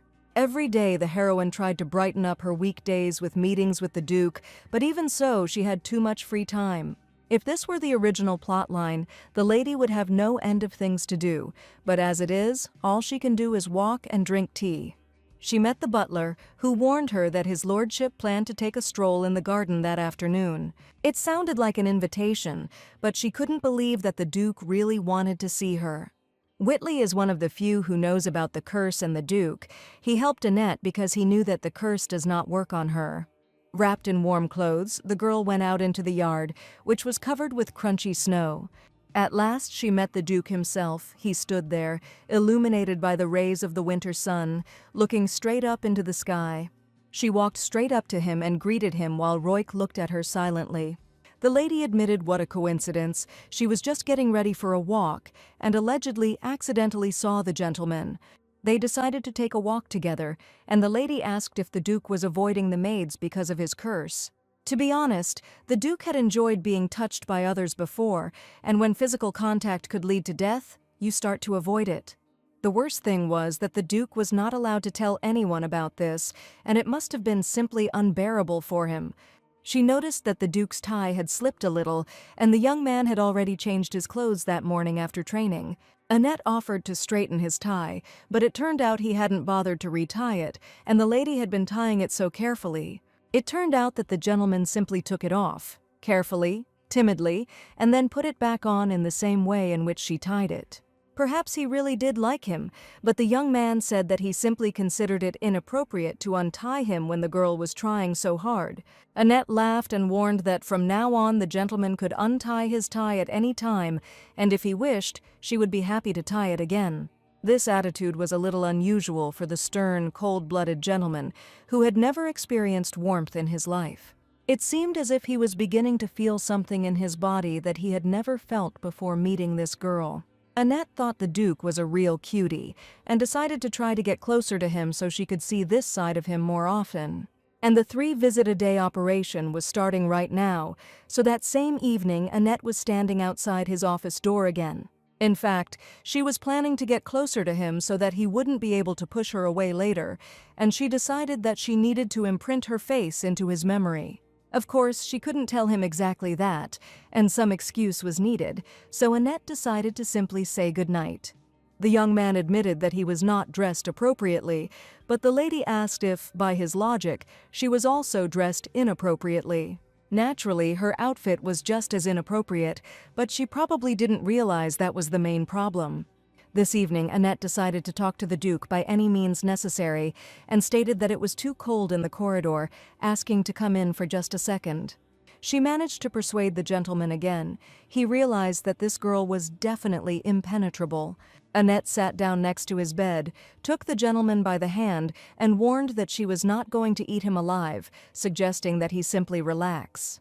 With each passing second, Roik felt himself becoming more and more tense, and his body was gripped by a strange anxiety. The lady stroked his hand carefully, and all this time he wondered if she had really only come in for a second. Not long before this, the girl had managed to see the Duke's bedroom, and last time she had not had time to look around properly. This happened for obvious reasons. The Duke was about to go to bed, and Annette, it turns out, woke him up, and now she simply had to put him to bed. She kindly asked the Duke to lie down on his bed so that he could finally relax and stop worrying. Roik was getting more and more tense with each passing second, and he was not at all ready to lie down on the bed where his new wife was sitting. Annette was going to put him to bed because it was because of her that he woke up and she disturbed his peace. In fact, she was a master at this, and as soon as she started talking at work, everyone immediately fell asleep. But the Duke now felt like a child. Annette only now realized that perhaps the curse was preventing the master from sleeping, which is why he felt so anxious. In the novel, The Saint Will Become a Duchess in the future, there is a scene where the saint eases the pain of the Grand Duke with the help of her manna. As soon as she touched the master, the terrible pain disappeared, and he fell into a peaceful sleep. She remembered lines like these, and if this is true, then with her frequent touches, she will also be able to ease his pain. Come to think of it, ever since she started touching him more often, Roik had actually started to look calmer. Perhaps the anxiety and pain subsided for a while, and this was noticeable on the young man's calm face. Roik even allowed her to stay in the castle because of his kind nature, so Annette wanted to thank him at least in this way. Annette had no intention of leaving until the young man was in bed, and she didn't care at all what the servants thought. The Duke suddenly asked the girl if she thought she was being too stubborn, and the heroine was worried that he didn't like it. Therefore, having dealt with his indignation, the young man calmly lay down on the soft pillow and stared intently at the ceiling, just in case he decided to remember that he was a knight who wielded a sword perfectly and a lady should not commit rash acts. Annette laughed and asked if he was afraid that she would attack him, and in response to this, the young man suggested that he remember everything that the lady had said or done so far. The Duke was quite cold-blooded, but Annette was not the type to give up easily. She carefully took his masculine hand to help him try to fall asleep. The gentleman's hand was incredibly cold, and the lady decided that he needed to warm up, and then he would fall asleep right away. The gentleman was sure that nothing would help him, and it was unlikely that he would be able to sleep peacefully. Annette continued to stroke his cold hand, feeling how his skin began to slowly warm up. The tension also gradually disappeared. With each passing second, Roik began to look calmer. The heroine wondered how such a large man could look so broken, and perhaps the terrible curse was causing severe damage to his body. After some time, the Duke fell asleep like a calm sun, and indeed, stroking his hand quickly helped. Annette was happy that the Duke was simply able to sleep well and that she could be of use to him. Now his face looked more like the face of a cute puppy snoring in his sleep. It was all too strange when Annette read about it in the novel. It all seemed so insignificant to her. There, the curse was described in just a few words, and what was completely ignored in the novel turned out to be its harsh reality. Annette could not treat him superficially as some kind of character to be conquered. Quietly leaving the master's room, the heroine headed to her bedroom, but suddenly heard a strange conversation. The maids were discussing. One of them changed shifts again because there was no one to look after Simone's children. For some reason, the maids were still awake at this late hour. One of them was saying that they had recently been alone, and now a good opportunity had come up. They were discussing the personal life of someone they knew, and one day the maid's sister left her husband with her mother, and soon they had another child. Another maid approached them and asked what they were doing there, since at such a time no one was allowed to walk peacefully through the corridors. The butler clearly told no one to hang around the central staircase after sunset. The maids asked the lady not to make any noise in vain. They assured that they were just chatting there, while there was no hot water in her ladyship's room. Annette realized that one of the girls was her maid, and her voice did sound all too familiar. The maid offered to take hot water to another, but while they were talking, the water quickly cooled down. The lady stated that in that case the water needed to be heated as quickly as possible, and the mistress needed to take it to her room quickly. The lady began to get indignant. She considered herself the Duchess's personal maid and had already been washing windows all day. The ladies turned around and did not fulfill the request of the other maid, declaring that they were already quite fed up with all this. The Duchess's personal maid realized that it looked like she would now have to go to the kitchen to heat the water again. But nothing could be done. These were her direct duties, and all this time the Duchess watched what was happening from the second floor. She probably wouldn't want to drag herself into the kitchen at such an hour, but nothing could be done. The personal maid decided that thanks to this, she would at least be able to drink hot water, and went to the kitchen.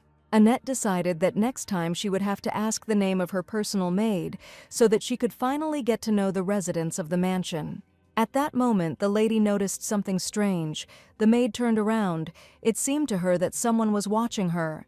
The next morning, the Duchess decided to greet her husband again and wished him a wonderful morning. After the wedding, life in the Duke's mansion became completely different, and every day this girl lit up this harsh place with her sweet smile. She noticed that the Duke seemed to have finally gotten enough sleep, and his face was shining and calm. The Duke decided to apologize for yesterday because he himself did not expect to fall asleep while the lady was in his room. In fact, this was Annette's goal. Now that the Duke had experienced the warmth of her touch, it would be difficult for him to fall asleep alone. After some time, the lady was again in the gentleman's office, and the young man asked what had brought her there at such an early hour. Annette smiled sweetly and said she was just bored, so she decided to talk to him. The Duke warned him that he still had some business to complete, but Annette had no intention of disturbing him. She settled comfortably in the chair and decided to simply read a book, asking the gentleman to ignore her and continue working. Few people appeared in the Duke's office except for assistants, but for some reason this girl brightened his loneliness. She even found a book that described different ways of tying ties and studied it carefully. The book contained some very childish drawings, and it was as if the writer didn't have enough money for an artist. Annette decided that instead of reading this stupid book, she could find much better things to do, and she liked looking at the noble Duke much more than reading an uninteresting book. Roik looked at his wife and wondered if she really wanted to ask him something since she was looking at him so intently. The lady replied that she did not need anything, and in fact the Duke was simply so handsome that she could not take her eyes off him. She certainly had no intention of telling him how she felt, and simply continued to look at him. The young man wondered if she really said such things to everyone, but the lady actually had very high standards. She would definitely not have told anyone anything like that. At that moment, Leon appeared in the master's office, bringing the training schedule. Seeing the knight, whom she was already acquainted with, the lady smiled and politely greeted her new friend. Roik was surprised that they already knew each other and that the lady already knew his name very well. Leon brought the training schedule he had told the Duke about, and he decided to look at it a little later. Annette told Leon that she had visited Madame Marie's hotel a few days ago, and his mother was still bragging to everyone. Leon said that his mother was delighted to dine with the Duchess, and she was also incredibly pleased with the praise, and she arranged feast after feast for a whole week, turning the hotel into a continuous holiday. The Duke listened to the story of how Annette herself missed this place, and even suggested visiting again. He addressed the knight, calling him by name, in order to somehow attract attention to himself. Secondly, he himself just said to wait here, but the next second he changed his mind and asked Leon to leave them alone. The knight had no intention of disobeying his master's orders. He understood everything immediately, but he was afraid that he had managed to do something wrong. Roik noticed that it seemed the girl had managed to get close to the knights, and Leon accompanied her on her way to the Duke's domain. The lady decided to ask how old this knight was, and the Duke did not understand why she was interested in his age. Leon already looked young, but without the shoulder pads he seemed to look even younger. And Annette called him an incredible cutie, which the Duke never expected to hear. She just said that she doesn't say things like that to just anyone, but she just called the knight incredibly cute. Roik stated that this guy was already past the age where he could be called cute. Annette suspected that she might have managed to hurt the gentleman's pride, so he immediately kicked Leon out of the office. The heroine was sitting at the table and enthusiastically writing something. At that moment, the Duke decided to turn to her. She simply felt warm from the fact that they were close, because they had recently become husband and wife. Suddenly, the Duke announced that he had to go. His schedule was booked until late in the evening. He decided to leave suddenly, citing work, but the heroine did not understand him at all. Was he really so taciturn by nature, or did he simply feel awkward around her? In any case, this suit fit him perfectly, and the young man was a model of elegance. Annette became interested in what men wore in the capital, and the only man from there she knew was her brother. He sent her such an expensive gift, she still hasn't thanked him, and even completely forgot about it. Annette decided to write him a letter at the right opportunity, but even if her brother didn't like it, she still had to thank him. She sat down to write a letter and didn't know where to start. She wanted to thank him, but she also had many questions about why he had handed over the box through a servant. Annette tried to compose the letter correctly, and each time she rewrote the first lines. In fact, she didn't even know what to write to him, and squeezing the words out of herself proved too difficult. For a long time she couldn't find the right lines and didn't understand where to start without expressing her dissatisfaction. Suddenly she saw the same maid who politely offered her mistress something tasty to eat. It was definitely the lady she had seen yesterday when she went to the kitchen to heat up the water. The maid brought a lot of treats, and the Duchess decided to thank her for her hard work and handed over a piece of delicious cake. She probably didn't expect such gratitude, and it's unlikely that anyone would give food to an ordinary servant. After biting into a juicy strawberry, the lady wondered if the fruit was really so common in the north, but it certainly didn't grow well in such a cold climate. After the delicious desserts, the lady felt great, and now she could calmly think about the letter. To begin with, she decided to write a greeting, and then come up with the main part to ask questions of interest. The maid asked if she should throw away all the paper from the floor, and while she was writing the letter, she didn't notice how she scattered the sheets of paper in all directions. But the personal maid was distrustful of the mistress, and she decided to take with her one piece of paper lying on the floor. The dark night slowly descended over the northern lands, covering the roofs of the castles in a white blanket of snow. That evening, Annette went to the Duke again to wish him good night. The young man immediately opened the door, as if he had been waiting for the moment when the Duchess would come to him again. Suddenly the gentleman closed the door behind him, and Annette was surprised because he was behaving very strangely. The Duke had not had a chance to tell her this morning, so he decided to do it right now, saying that it would be better if she stopped visiting him at night. He insisted that nothing good would come of their nighttime meetings, while the Duchess looked at him with bewilderment. Roik stated that he knew the lady was checking for his attention with the best of intentions, but asked her not to violate his personal space anymore. Annette asked him if he was really that upset, and that was the reason he refused to see her. The gentleman was accustomed to spending time alone, and he was sure that this was how he should continue to live. This doesn't mean that everything else can be done, and it wasn't just about late-night meetings. He closed the door in front of the girl, and Annette felt saddened to hear such a categorical refusal. She stood for some time near the closed door, not understanding why the Duke had decided to do this to her, and refused any meetings. Today she even took some aromatic oil to massage his hands, and she didn't expect the Duke to simply close the door in front of her. It wasn't just her who felt uncomfortable. The young man also felt bad, but he understood that this was the best option right now. Roik wasn't even sure if he should tell the Duchess about his terrible curse. For a long time he got used to living alone, during which time he became stern and cold, but the girl seemed to decide to change his life. Immediately after the wedding, the Duke asked his assistant to provide information about Annette. Many called her the Marquise's favorite daughter, but there were very plausible rumors that she was an illegitimate daughter. Farrell once asked if the Duke would still treat her so coldly even after this, since their Duchess was not even the Marquise's real daughter. Even his assistant had already gotten used to this girl, calling her the Duchess of the North, and Roik didn't like it at all. Regardless of the truth about her origin, the Duke still had no intention of changing his mind. The Marquis would stop at nothing and would definitely find a way to use Annette. If he finds out that women can die from one touch of the Duke, everything could change dramatically. The peaceful life in Blenheim could come to a real end, and the ruler of the North was well aware of this. One day, that terrible day came when the father finally learned that a terrible future awaited his son. If the Duke's father had known that the curse was hereditary, he would never have made a deal with that dragon. The mere thought that his son would inherit the curse was terrifying to him, because this pain was worse than real death. At that time, the young Duke was still just a child, and he did not understand why his father was talking about some terrible curse.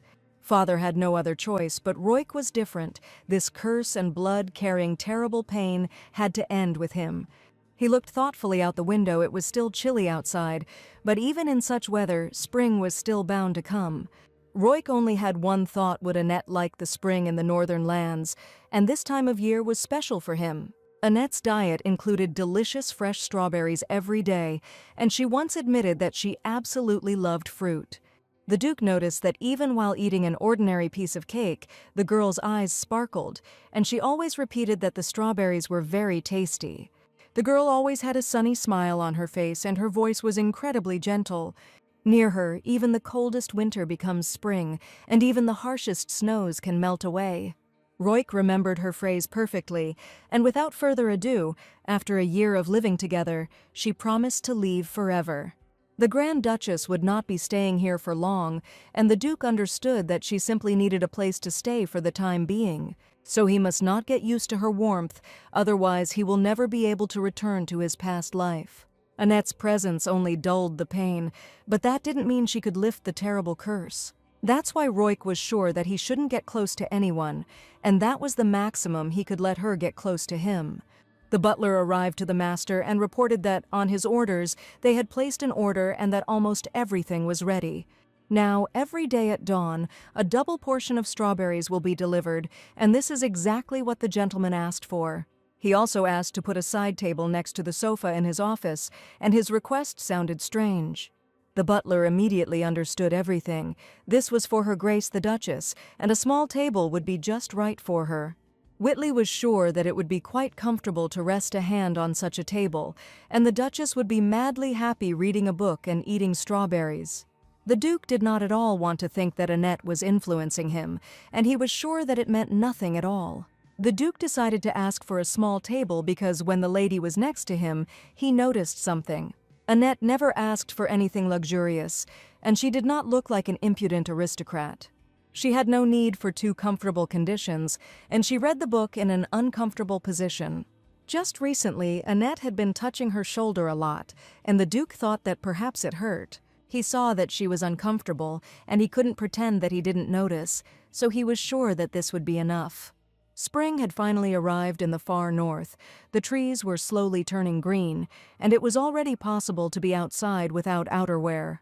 In the morning, Annette was interested in only one question, whether the Duke had slept well that day, but she did not go to him, as she was afraid that he would tell her to stay away altogether. Lately, it seemed to her that there were quite a few fruits, and at that moment she saw Farrell slowly approaching her. She was incredibly happy to see him today, and she and the Duke's assistant developed a wonderful relationship. They hadn't seen each other for a long time, and the assistant had been absent from the castle for a long time because he had a lot of work to do. Behind the assistant, to her surprise, the Grand Duke appeared, whom the lady certainly did not expect to see.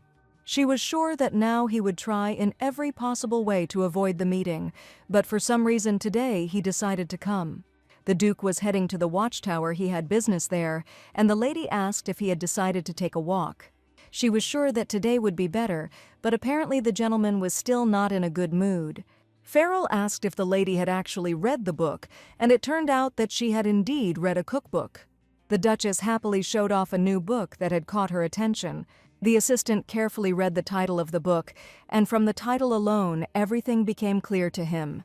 The book was called 100 Recipes to Help a Wife Earn Her Husband's Love, and it was a complete surprise to see it in the Duchess's hands. The Duke did not understand at all where the lady found such strange books, because she was constantly trying to learn something. In fact, she found the book in the library. She was actually looking for recipes like tomato stew, and invited the Duke to join her. On the one hand, the young man incredibly wanted to spend time with her, but he understood perfectly well what the consequences could be. Today he couldn't resist spending some quality time together, and the heroes went for a walk through the fragrant garden. The Duke warned that it was cold outside today, and that after the walk it would be better to continue reading indoors. For some reason, Annette felt it was much warmer outside today, or she just wanted to be close to the Duke. Perhaps because someone had told him not to visit them, but the young man said that this only applied to night visits. The assistant admitted that if she was uncomfortable in the chambers, he could vacate the room next to his office, but in response to this, the Duke suggested that she simply stay in his own. Farrell tried to help the sweet girl. The heroine asked if his lordship would be there too. The lady admitted that if the Duke intended to avoid her any longer, she would be forced to decline his offer. Tomorrow was the day of general training for the knights, so the gentleman planned to spend the whole day there. When Annette heard about this, she wanted to come and see the general training, and she had never seen anything like it before. The assistant was happy to see the girl at training, but for some reason the Duke again refused. Farrell decided that it would be better for him to keep his mouth shut while the master was nearby, so as not to anger him further. The Duke was going to check the general training of the knights. He was sure that this spectacle was not for outsiders. His words sounded harsh. Annette was his wife, the one who exchanged marriage vows with him, and now he calls her a stranger.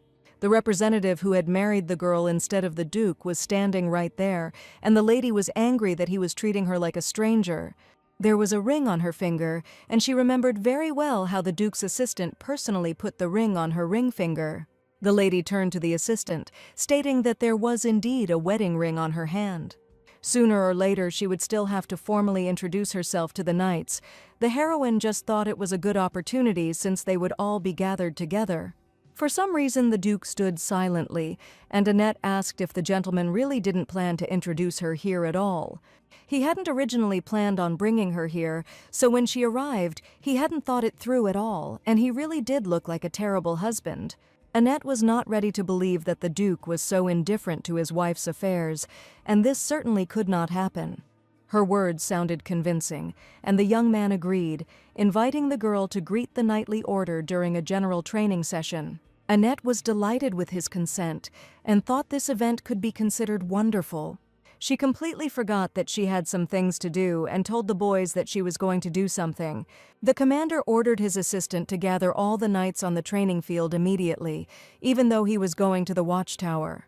The Duke glared at his assistant and asked if he really wanted the knights to disappoint the Duchess, so that she would later say what bad knights he had, and he certainly could not lose face in front of the lady. Farrell did not ask any more unnecessary questions and promised to immediately ask Sir Hedrick to immediately gather all the knights. The Duke also ordered the training field to be cleaned to the point that not a single speck of dust remained, as he was about to solemnly introduce his mistress. Not long before this, the heroine, in a great mood, went to the dress shop where she was greeted by friendly employees. One of the ladies was called Madame Lamondria, and judging by her stern appearance, one could tell that she was the owner of this establishment. Annette said that she was told that this is the most famous, expensive studio in the entire North. Tomorrow, the heroine was going to officially greet the knights for the first time, and she would like to present them with scarves as a gift. Madame looked menacingly at her assistants, and they immediately understood what they needed to do. Literally a couple of seconds later, the most luxurious scarves made of exquisite, expensive fabrics appeared before Annette's eyes. The ladies laid out the scarves on a large table and said that if the lady liked anything, then any design she wished could be created. 99 knights are scheduled to take part in tomorrow's exercises, excluding others currently on mission. The heroine was surprised by such a number because they were not simple soldiers, and she did not expect that there would be so many knights here. And now she needs to voice an order that she needs as many as 99 scarves literally by tomorrow. Annette warned that, as everyone knows, she does not enjoy special favor as the Grand Duchess. Perhaps her decision to make a good impression on the knights was too selfish, and she is probably now asking for the impossible. She asked Madame to forget about it because the task sounded too impossible. Annette thought about perhaps splitting the order between several ateliers, but she couldn't just give the knightly order a random gift. And she declared that the most expensive gift should be precisely this, the best studio in the North. Just now, right in front of Madame, she called her studio the best, and after that she was ready to fulfill any order. The lady asked if there was any particular embroidery pattern that the lady would like to see. Annette took a pen and drew on a piece of paper the emblem she wanted to see, and asked if it was really possible to do so. The madam decided that she must show herself in the best light and promised to make the best scarves in the North. The seamstresses started whispering behind her back. This was too big an order, and it looked like they would all have to work with me without a break. The Duchess thanked the girls and promised that if they completed the task on time, she would be willing to pay double the amount. The sewing studio had never made such an offer, and no one could refuse it. The ladies enthusiastically picked up the scissors and were ready to prepare everything in the best possible way, because money is the best form of therapy. The Duchess once again thanked the ladies for agreeing to such a sudden large order. She had incredible hopes that the seamstresses would create the most unique and beautiful scarves. She smiled, and the ladies blushed with embarrassment, not understanding how a person could have such a charming smile. The next day, the most venerable knights of the harsh northern lands gathered at the training ground. The Duke, with great respect, appeared before them with his mistress, who had recently become a duchess. The knights unanimously greeted Her Grace the Grand Duchess, and at that moment Annette felt an incredible thrill. She was glad to finally meet the knights who bravely defend the northern lands every day. Although their meeting took place rather late, she admitted that she was happy to see them, and the knights could not resist her charming appearance. If the goddess Spring appeared before them, they were sure that she would definitely look like their new mistress. Annette told the Duke that she had prepared a small gift for everyone she would like to remember everyone's face and hand out the gifts personally. Roik didn't even hesitate and allowed himself to be shown from his best side, providing the knights with personal gifts. He ordered the first division of knights to go out one by one, while the knights were puzzled as to whether the lady had really prepared something for them. Each knight approached the lady, and she, with great excitement, solemnly handed him the bag. The gift looked incredibly cute, a snow-white little bag tied with a bright red ribbon. The lady thanked each knight for his service and gave him a personal gift, and for the young men, this kind of treatment was a first. The Duchess made a diligent effort to remember each knight by name, because in this life she wanted to prove herself a worthy person. The Duke was incredibly surprised, because the lady actually knew each knight by sight, and he didn't even imagine that she would treat the knightly detachment with such respect. Suddenly he saw ink on her fingers and her hands were red. At that moment, the Duke realized that it seemed that the lady had been personally wrapping and signing gifts all night. It looked simply incredible, and the Duchess's attitude towards the knights deeply impressed Roik. The knights slowly unpacked their gifts, and in each velvet bag lay a snow-white handkerchief embroidered with the coat of arms and symbol of the northern lands. But what amazed the knights even more was that each received a handkerchief with different embroidery, and the color of the letter on the handkerchief was also different. Some had a red letter, some a blue one, and the young men realized that the scarves were divided into colors depending on the division. The gifts were so exquisite and yet so thoughtful that the knights could tell the lady had put a lot of effort into them. She handed out all the gifts to the knights, and the gentleman assumed that it was probably his turn now. He commented on the Duchess's good work, and since they were finished with the greeting, she decided to leave first. Roik was absolutely sure that the Duchess would also give him a gift, but she was about to leave the training session right now. The lady smiled and wished the Duke a successful training session and got ready to leave. The young man silently looked at the departing silhouette with bewilderment and asked himself only one question. Could it be that she really wouldn't give him anything after she personally presented each knight with a unique handkerchief? And the Duke, with bewilderment, began to realize that, out of the entire knightly troop, he alone had not received the coveted gift. After training, they managed to meet in the corridor, and the heroine sighed because she did not expect to see the Duke now. She asked why the gentleman had not been wearing a tie since yesterday, and he had always worn one before. The days were getting quite chilly in the far north now, and the Duchess asked if she should bring the tie right away. All this time the Duke had been carrying a red tie with him in his pocket, and now he decided to take it out and show it to his mistress. The lady was surprised that he really had been carrying it in her pocket all this time, but for some reason had not tied it himself. She asked to give her a tie and began tying it with special care, just as she had done last time. Whenever Annette was nearby, the Duke felt a pleasant warmth emanating from her body. He certainly didn't have time to notice that all the knights were standing right next to them, and for the first time they saw the commander letting others touch him. The knights assumed that he must be on very good terms with the Grand Duchess, but surely she was not the same famous villain of the capital, and it cannot be that such a lovely person is bad. During the day, the heroine decided to visit her fictitious husband and approach the Duke's office. As usual, the gentleman was busy with work, but his face didn't even look so stern today. Since it was not yet night, Annette offered to come in and said that she would like to convey something to the Duke. She handed him a snow-white bag, which was tied with a golden ribbon, just like a gift for knights. She carefully handed over the gift and admitted that she would like to give it to the gentleman personally, from the bottom of her heart. It turned out that all this time had been a gift for him too, and of course Annette could not give a gift to all the knights and leave the commander with nothing. The Duke, with a slight bow, accepted the elegantly wrapped package from Lady Annette's hands and felt the anticipation that always arose before opening a gift given with sincere warmth. Having untied the satin ribbon, the Duke carefully unfolded the fine silk, revealing a handkerchief woven from the most delicate material, like a web pierced by moonlight, but the true decoration of the handkerchief was the embroidery. He felt the warmth emanating from the scarf and realized that it was not just an object, but a piece of Lady Annette's soul, embodied in skillful embroidery. Roik looked up at Lady Annette, and his eyes, usually reserved and stern, were filled with genuine admiration and gratitude. He promised to use this handkerchief with pleasure, but the Duke's reaction seemed strange to the girl, but the main thing was that he liked it. Soon a quiet snore was heard in the office, and the Duke noticed that Annette had fallen asleep right on the table.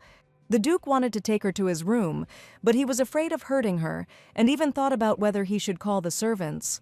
The thought of the Duchess being carried by another man made him feel uneasy, and he did not want to look at the sight at all. He remembered her words well.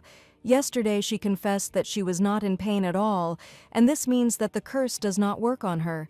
Annette made it clear that she did not feel any pain from the Duke's touch, but rather felt a warm, tingling sensation. The Duke carefully took her in his arms and only prayed that this time everything would be completely all right and the curse really did not work. Annette didn't even wake up during all this time. She probably received too many positive emotions that she simply fell asleep from fatigue. Luckily, he managed to carry the lady and put her on the bed, and the curse really did not manifest. Annette slept soundly and didn't even wake up, which meant she definitely wasn't in pain right now. The Duke suddenly noticed the ring on the ring finger of his wife, which he had not even touched. He remembered her words. The girl remembered perfectly how the Duke's assistant himself put the ring on her finger. And as soon as the Duke began to think about this, he considered himself a real fool, and now he was sure that it was necessary to come to the wedding himself. He stood over her bed and looked at the sleeping Duchess, immersed in his thoughts about the wedding at which he was not present. He saw large earrings on the young lady's ears and wondered if they might get in the way when she slept soundly. The Duke sat down on the edge of the bed, looking into her calm face, while thoughts whirled through his head. He carefully touched her ear and decided to take off the earrings anyway, so that she would be comfortable, hoping that nothing would happen if he touched her. The Duke did this so carefully that never in his life had he done anything like it. For some reason, he wanted to take care of this girl and see her radiant smile every day. Yesterday morning, the Duke waited for the Grand Duchess at the door of his bedroom, and she arrived at about the same time every time. He didn't mean to tell her not to come back at all, and he wondered if his words had sounded too harsh. Considering the expression on his face when he said this, the girl was most likely simply scared, so the young man decided to meet her for breakfast. The next morning, he sat in the dining room all alone, and today he ended up having to eat alone. Because of this, the Duke could not even concentrate on his work, and he could not believe that he had been too harsh with this fragile lady from the capital. Luckily, he managed to find her sitting in the garden, and the young man even felt that he was glad when he saw her. A radiant smile once again appeared on her face, making it impossible to resist and stop looking at her. For a moment, the gentleman's cold expression changed to a more pleasant one as soon as Annette came into view. Just yesterday, an unexpected situation occurred when the Duke was in the girl's room and the maid was about to bring her hot tea.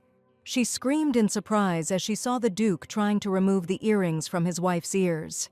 The maid began to apologize. She had not thought at all that there was anyone in the room. The Duke felt so awkward that he simply asked her to leave the water and go out. At first he was rude to the Duchess, told her not to come to him at night anymore, and in the end he was caught in her room. It may look pathetic from the outside, but the Duke had completely different thoughts on the matter. Soon Annette finally woke up and realized she was in her room, but she definitely couldn't have come here. She only remembered reading a book in the master's office, and as soon as she woke up, the maid immediately came to her. Annette asked the lady if she knew how she had managed to get into the bedroom yesterday. As soon as the conversation turned to last night, a sly look appeared on the maid's face. She said that His Grace the Duke personally ensured that the lady fell asleep safely. The heroine was even more surprised when she saw her earrings lying on a velvet pillow right next to the bed. Did he really even bother to remove this little thing, while the lady, even when sober, can't remove them so neatly? She imagined the Duke carrying her down the corridor and even suggested that he probably threw her over his shoulder like a sack of potatoes.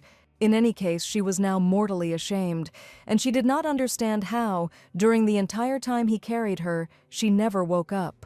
She decided to ask the maid if she knew where the Duke was now, and the girl heard that he had gone away on business and would return late in the evening.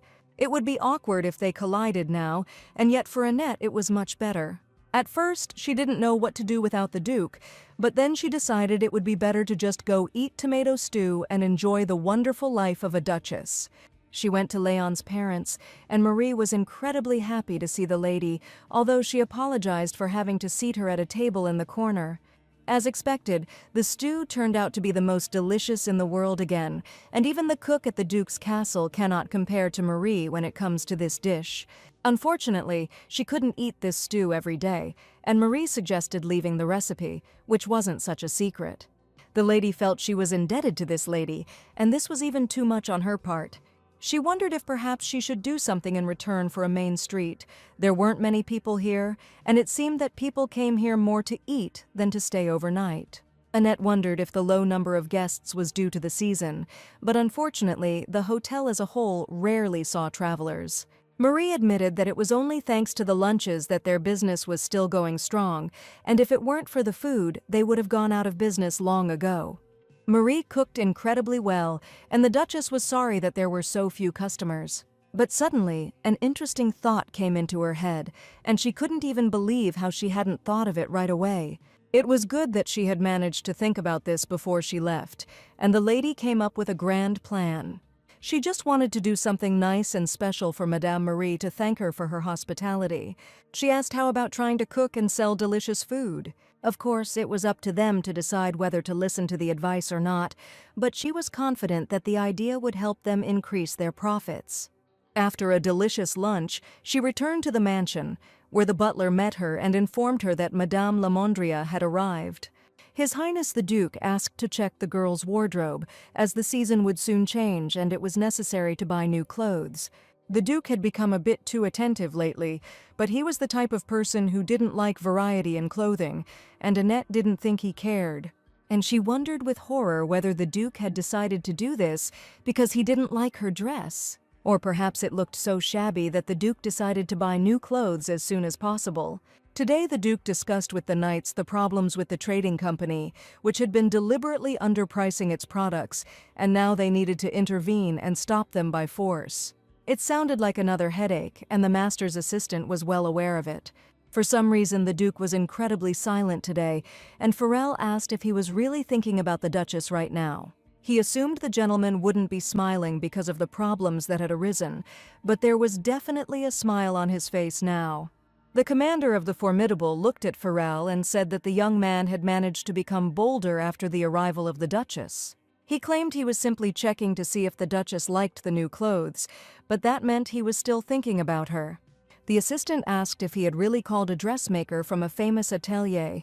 The Duke did not understand whether there were any problems, and the knights themselves said that she needed new clothes. Last night, the Duke announced that he needed to increase the Duchess's personal allowance. It seemed to him simply necessary. She spent her allowance on gifts for the knights, and the more he got to know her, the more this girl seemed caring to him. The assistant noticed. He saw the luggage that Annette brought with her, and it seems that she is completely lacking clothes and accessories.